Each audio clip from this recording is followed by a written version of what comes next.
The Celestial Lines is a loyalist successor chapter of the Stoic Imperial Fists, raised in the 38th millennium during an unknown founding, though some Imperial scholars suspect it may have been the 23rd founding. Following the 25th founding at some time in the latter half of the 40th millennium, the Celestial Lines became a part of a triumvirate of Space Marine chapters which included the Emperor's Spears and the now extinct Star Scorpions, as a part of the Adeptus Veilari, better known as the Sentinels of the Veil.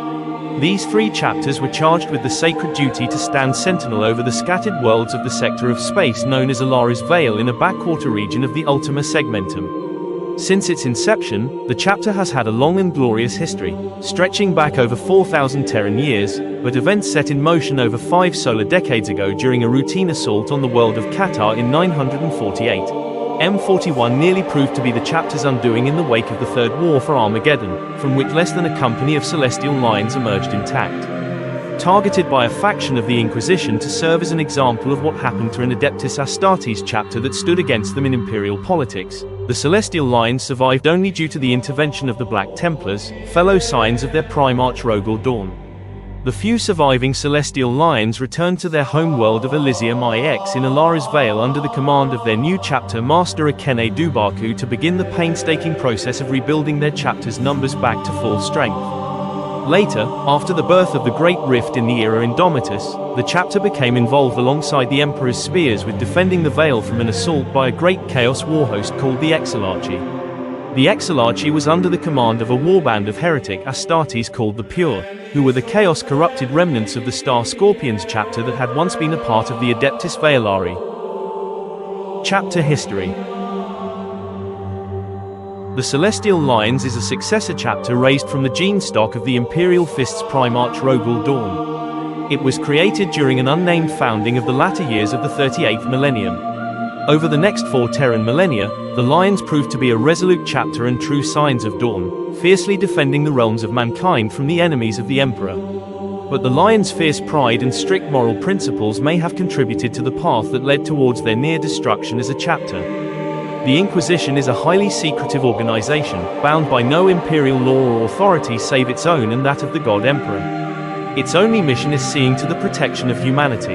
Acting as the secret police force of the Imperium, the Inquisitors hunt down any and all of the myriad threats to the stability of the Emperor's realm, from the corruption caused by the forces of chaos, heretics, mutants and rebels, to assaults from vicious alien species like the Tyranids, Orcs or Druhari. But the Inquisition does not exist in the sense most Imperial citizens believe, as a cohesive, interlinked cobweb of organized power. It is made up of individual men and women with wildly different ideologies, tactics and goals, invested with ultimate authority and immunity from all persecution and autonomy from all law.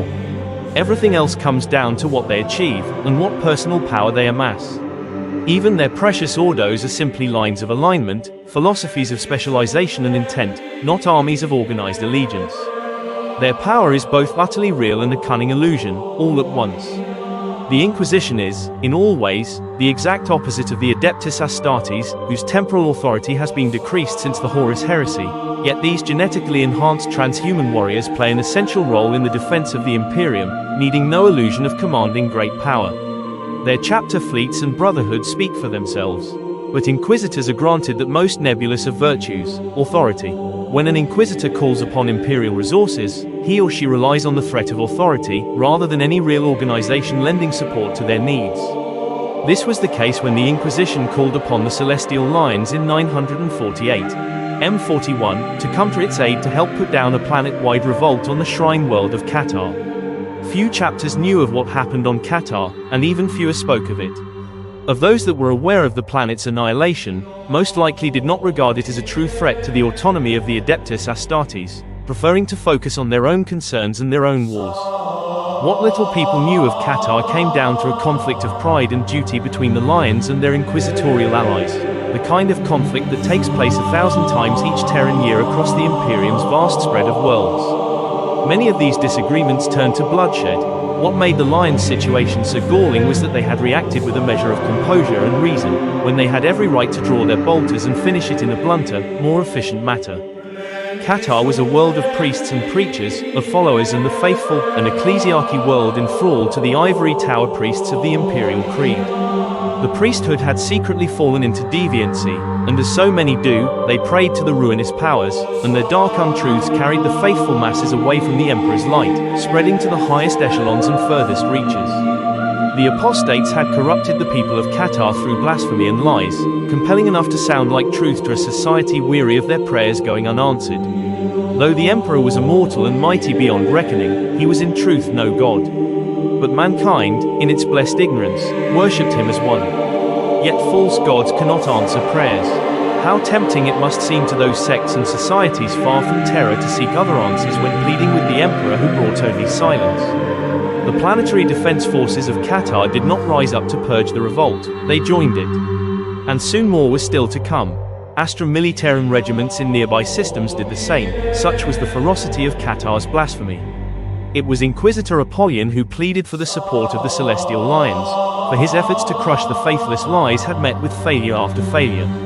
The Inquisitor possessed an Imperial Navy blockade, but nothing in the way of surface troops. So in the wake of his failure, the Lions made planetfall in full force. Hundreds of Astartes rained holy fire, sacred iron and true faith on a world that had forgotten the taste of all three. Slaughter soon followed, as the rebel forces were comprised of mere men and women, following the lies of false prophets. The Lions utterly destroyed them, all of them, every man and woman with a weapon in their hands. The chapter quenched the rebellion in a matter of weeks. No armies existed once they were finished with Qatar, not even a town militia. Nowhere on that world did a single priest still draw breath. With the armed resistance annihilated, the Celestial Lions returned to their ships in orbit. Whatever heresy lingered among the defenseless population was under the eyes of others then, no longer a matter for bolter and blades. Such misplaced faith the Lions had in their allies on that day.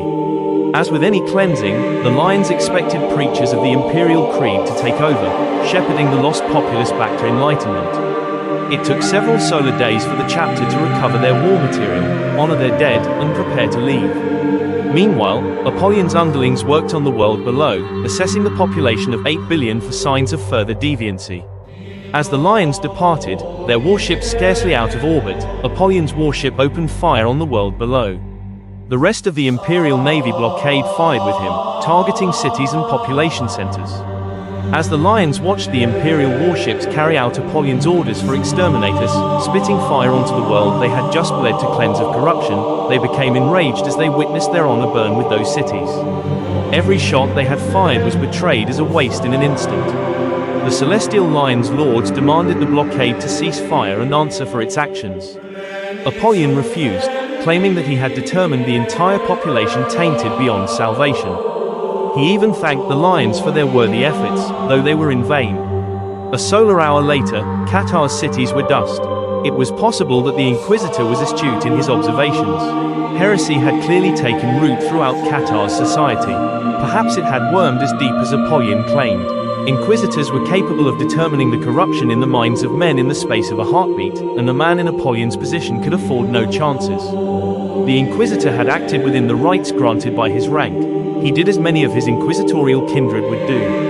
He also did as many chapter masters would have done, but that did not make it right, or virtuous. It merely made it real. Perhaps Apollyon was merely a hasty fool to whom human life meant little. This mournful truth was one that those who witnessed the Inquisitor's heinous actions would have to live with. He was hardly the first man of exalted rank to have his morals decay in a position of power. Despite their ire, instead of violence, the Lions Chapter Command sent word throughout the subsector, warning all Imperial outposts and regional governors about what had occurred and decrying the actions of the Inquisition. Word was sent directly to Terra, a delegation of death speakers and war leaders chosen for the task, to show the gravity of the situation. They would never set foot on the Holy Throne world. Their vessel was found 2 Terran years later, dead in the void, deep in warp-controlled space. All damage was indicative of a ruinous warp flight. There were no signs of weapons fire on the hull. It was a common enough occurrence. The interior of such unfortunate vessels had all life torn into genetic scrap, all metal mutated and poisoned beyond salvage. Over the coming solar decades, the Celestial Lions kept demanding an investigation into the Qatar massacre. They sent word to any Imperial officials who would listen, from planetary regents to the priest kings of ecclesiarchy shrine worlds. If any such investigation took place, it remained a mystery to the Lions. The chapter's highly vocal denouncement of the Inquisition and demand for investigation raised the ire of many important people within the Imperium's most senior circles. This may have contributed to the recent misfortune which nearly destroyed the chapter. Third War for Armageddon. In 998, M41, the Third War for Armageddon began. This was a massive conflict between the Imperium of Man and the largest Orc war ever raised, led by the Greenskin warlord Garsfal Mag-Uruk Thraka. The war was fought on the hive world of Armageddon, where Garsfal Thraka had launched his first attempt to seize the planet exactly 57 Terran years before. The conflict eventually drew in portions of more than 25 Space Marine chapters, dozens of Astra Militarum regiments, and several Titan legions. The Celestial Lions had brought 983 warriors to this world. Their entire chapter had landed on Armageddon, but for the most remote, uninitiated training forces still spread across the segmentum. By the time they stood in defense of the Mannheim Gap, they had been on the surface for 3 solar months and 16 days, defending Hive Volcanus on the west coast of the subcontinent of Armageddon Prime. In that span of time, all of which was spent bolter to blade in the city's burning streets, they suffered casualties far, far in advance of any other chapter. Everywhere they fought, the enemy struck back in overwhelming numbers. Countless times they were deployed to reinforce elements of the Imperial Guard that were already long dead by the time the Lions arrived, leaving the Space Marines deep in enemy territory without an easy path for withdrawal. On at least 15 catalogued occasions, they were ordered to advance on specific critical objectives, only to find themselves alone without the planned support forces or the promised reinforcements. As casualties mounted, ambushes were common, even on routine patrols through pacified territory. The Lions were assigned to hold crucial districts and sectors, and accordingly moved in force to cover all necessary ground. Yet they found their patrols being hit harder than any orbital intelligence had predicted possible. The enemy would appear in numbers undreamed, rising from ambushes in sectors that were recorded as being cleansed beforehand. The Lions were granted orbital picts and Auspex scry readouts from Hive Command, only to find their intelligence scarcely matched the embattled realities of the deployment zones. Time and again, the Lions jumped into the fire. They had no choice, for the chapter would not allow the city to fall and they could not allow the enemy to live. It did not take long for them to rely first and foremost on their own scanners and scouts, but their equipment suffered unexpected deterioration and frequent jamming. Their scouts often fell silent while out in the city alone. Sometimes the Lions would find their scouts' bodies, but usually they were lost. Picked feeds from their vessels in orbit were distorted from the void war playing out above, but those rare, wrecked visual clues were the most reliable intelligence they could muster. The Lions swore by them, thanking the thrall captains of their warships for any and all devoted efforts. But these also grew more infrequent as their fleet was massacred in the sky. The Lions had fought well. No other Space Marine chapter would cast aspersions on their fighting character. Their difficult straits had arisen from apparent ill fortune, orders given but never received, or too slowly answered. There were many reports of Vox interference and orders never reaching their warships' captains. Much of it reeked of enemy guile. The Lions' battle barge Serenkai was boarded and overwhelmed when it pulled free of the Black Templar's spearhead, failing to heed orders to maintain formation. The cruiser Levi took 4 solar hours to die from structural hemorrhage when it collided with the wounded Flesh-Tearer's flagship Victus. The Nabitsa destroyed itself when it was boarded, choosing sacrifice over capture. Only 3 vessels from the Lions fleet remained during the latter part of the conflict. And those who might have borne closer witness to what had actually happened were in their graves. It was difficult to know which of these events were born of sabotage or treachery, rather than honest battle. If the Inquisition had moved against the Lions, it was doing so with a tenacity and subtlety rarely seen among its agents. Less than a solar month into the campaign, rearming runs from orbit began to grow as rare as reliable intelligence. Celestial Lions dropships were destroyed high in the atmosphere on 2 occasions, and on another, Volcanus' own wall guns malfunctioned and destroyed an incoming shipment, blowing 7 loaded Thunderhawks gunships out of the sky.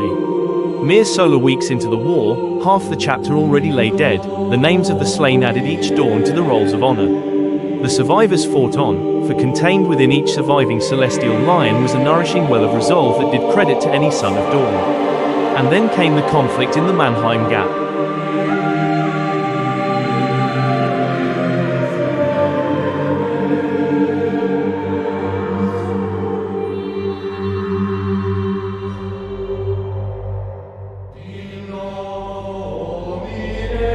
Mannheim Gap. The Mannheim Gap on Armageddon was a canyon running through the mountains north of High Volcanus. It was a rent in Armageddon's priceless earth, torn open by the slow, active dance of the world's tectonics. Any who dwelled there for more than a handful of solar weeks knew that Armageddon was not a world that slept easy, whether due to greenskins, dust storms, or yet another war. The Celestial Lions were told the canyon had to be assaulted, for it was a nest of mechanical heresy where the aliens were constructing their scrap iron god machines or gargants. High Volcanus' forces had to strike before the alien gargants became active, or the tide would forever turn against the city's defenders. The Astra Militarum could not be trusted to deal such a surgical strike, nor could the Hive City organize a mass withdrawal and redeployment of its deeply entrenched guard elements to make it a plausible option. The task fell to the Lions. Primitive void shielding protected the site from orbital bombardment. The Lions had to strike overland, without drop pods, marching into the ravine alongside their tanks, attacking in battalion regiments like some echo of the Horus Heresy and the millennia of crude warfare before it. The Lions reconnoitered, of course. They scouted and watched, deeming Imperial intelligence reliable. None of the alien god walkers were infused with life. But time was not on their side. Every solar hour they spent behind their fortress walls was another solar hour that brought the Gargant machines closer to awakening. 500 Celestial Lions Astartes attacked. The last half of the chapter went to war, knowing that the enemy numbers were beyond the capability of the Imperial Guard to confront. They chose to bring overwhelming force and to strike fast and hard, seeking to counter their crippling inability to strike from the skies. 500 Space Marines were involved, and some chapters had taken whole worlds with a quarter of that number. The Lion commanders were right to commit their full fury. Any chapter master would have done the same. There was no possible way the enemy could have known such a force was coming to destroy them, and there was simply no way to prepare for an assault by 500 Space Marine warriors. Strike with ferocity and destroy the enemy and then fall back before getting entrenched in a full-scale battle. It should have worked. In truth, the Gargants were not sleeping, they were simply waiting. Despite this setback, if that was all they had to deal with, the Lions might still have fought their way clear without being slaughtered. They might have even won, despite dying to the last man. The Lions' gold battle tanks raged skywards, streams of lascannon fire bursting thin shields and scoring holes in the hulls of the towering enemy war machines. War leaders shouted orders, in control of their warriors even in the heat of battle, establishing where to strike, where to push through the Orcs' lines, where to move in defense of tank battalions threatened by enemy infantry. Even when the Gargants awoke, the last half of a noble chapter still fought to win. They would purge the canyon at the cost of their own lives. Dawn himself would have stood with them that day, but the tide truly turned. The enemy ambush unfolded further as greenskins spilled from the earth, pouring in hordes from warrens within the canyon sides and the rocky ground. There were thousands of them, roaring beneath fanged war banners and standards made from crucified celestial lions taken in other battles. This fresh army surged into the ravine, filling it like sand in an hourglass, blocking all hope of withdrawal and eliminating any chance of victory. Somehow the Orcs knew that the Lions were coming. There could be no other reason to bury whole war clans under the rock, waiting for such an assault. Their overlord was a beast clad in scrapwork armor, the biggest greenskin the Lions had ever seen. He ate the dead, his own, and the Lions. War leader Vulik buried the war sword Jahara in the beast's belly and carved 3 meters of stinking alien guts free. It did nothing. The Lions fought back as they fell, but they knew they were betrayed. A traitor, somewhere, had fed word to the enemy, and the Orcs made the most of their ambush. But soon, the extent of the treachery was revealed, as sniper fire, deadly accurate, rained down from the canyon walls. Not the solid shell rattle of greenskin projectile throwers, for the Lions knew how the Orcs fought. This was viciously precise laser weaponry, knifing through their officers' helms from above. Death Speakers, War Leaders, Spirit Walkers, even Pride Leaders, cut down with fire too precise, too clinical, to be that of the greenskin enemy. It took the Lions 4 solar hours to fight free. They carved their way back the way they came, abandoning a sea of dead tanks, slain battle brothers, and butchered green enemy bodies. The gene seed of half the chapter lay rotting at the bottom of that canyon, unharvested by the Lions' lifebinders and defiled by the thousands of foes they left alive. The Lions had fled from the field, and the most valiant battle the Celestial Lions ever fought was that retreat. Never had they faced such odds, and the last of them cut their way free, pulling their brothers from the storm of blades and fell back to their fortress with the enemy at their heels. The Xenos flooded their forward base before most of their survivors had even arrived. The Celestial Lions had to fight just to escape their own falling fortress. Even then, for every gunship that raced free, another 2 were shot down in flames. The survivors of the Celestial Lions returned to hide Volcanus. Only 3 officers were left at dusk of that day, 3 officers above the rank of Pride Leader. Death Speaker Julkara, who called Reclusiarch Merrick Grimaldus of the Black Templar's brother, War Leader Vacanby, the last surviving captain of the chapter, and Lifebinder K. Tuck, the Lion's only living apothecary. The chapter's future rested on his skills. But the final insult was yet to play out. The last gasp in this drama of shame and treachery occurred later that same, terrible evening. The Lion's territory inside the city was a cold foundry, nearly lightless, with a perimeter of Rock Creek patrolled by their remaining warriors. Lifebinder K. Tuck did not survive the first night after the terrible defeat. The Lions found him at dawn, slouched against their last land raider, shot through the eye lens. The gene seed he had carried was gone, and he would harvest no more. The depths of the Celestial Lions' plight on Armageddon were dire indeed. They had lost their fleet, their armory, their officers, and almost all hope of rebuilding their chapter. They couldn't even cling to pride, after the shame of defeat.